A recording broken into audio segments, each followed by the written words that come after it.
Greetings, I'm Nathan, and in this video we're going to get started playing jazz solos on the piano.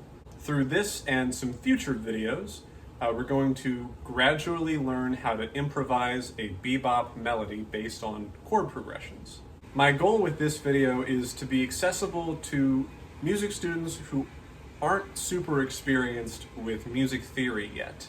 All you really need to get started with this video is your C major scale, which sounds like this. On the piano, it's all of the white keys. Let's play the C major scale, but we're going to count each of the steps or notes of the scale, starting at 1 and going up. 1, 2, 3, 4, 5, 6, 7, 8. Simple enough. We're going to go up one more to 9. 1, 2, 3, 4, 5, 6, 7, 8, 9. And then we're going to come back down. 8, 7, 6, 5, 4, 3, 2, 1. So all together we're going to count from 1 up to 9 and then come back down like this. 1, 2, 3, 4, 5, 6, 7, 8, 9, 8, 7, 6, 5, 4, 3, 2, 1. I'm going to play 3 chords for you. This one's called D minor 7. This one is called G dominant 7.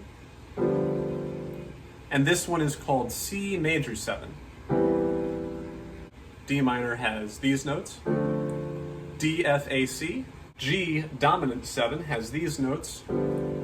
D, F, G, B. And C major 7 has these notes. C, E, G, B. And what you may notice is all of those notes are in the C major scale.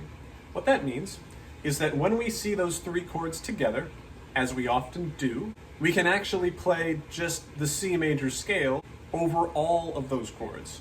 To demonstrate, I'll first just play my C major scale 1 up to 9 and back down like we practiced at the beginning.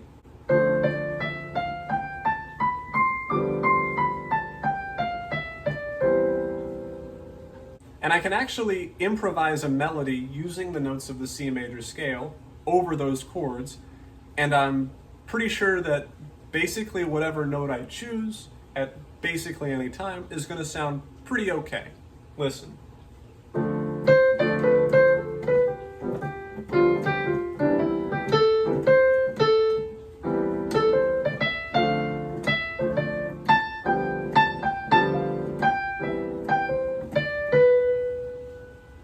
These 3 chords, D minor 7, G dominant 7, and C major 7, have a name together. It's called a 2-5-1 chord progression. Don't worry too much about the details of what a 2-5-1 is, beyond it's a series of chords that uses notes from one major scale. And what that allows us to do when we write a melody is we can simplify those 3 sounds into one sound, and that one sound is our major scale.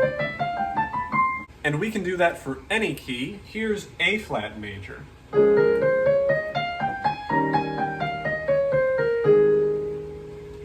One more, here's E major.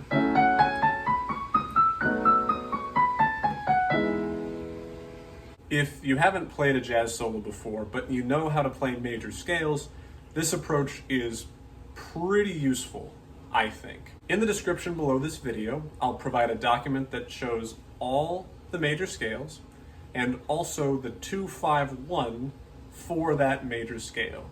Here's what you should do. First, look at that document and learn one major scale. Second, memorize the 2-5-1 for that major scale. So, for example, in the key of G major, you'd want to memorize that the 2-5-1 is A minor 7, D dominant 7, and G major 7. Third, practice playing the major scale from 1 up to 9 and back down over its 2-5-1. Here it is in G major. 1, 2, 3, 4, 5, 6, 7, 8, 9, 8, 7, 6, 5, 4, 3, 2, 1. And fourth, Practice making up a melody with that major scale over its 2-5-1. Again, we're trying to simplify soloing for someone who's inexperienced. And we can always make things more interesting later, and we will in a future video. For now, I have no stray thoughts. Thank you for watching, and happy practicing.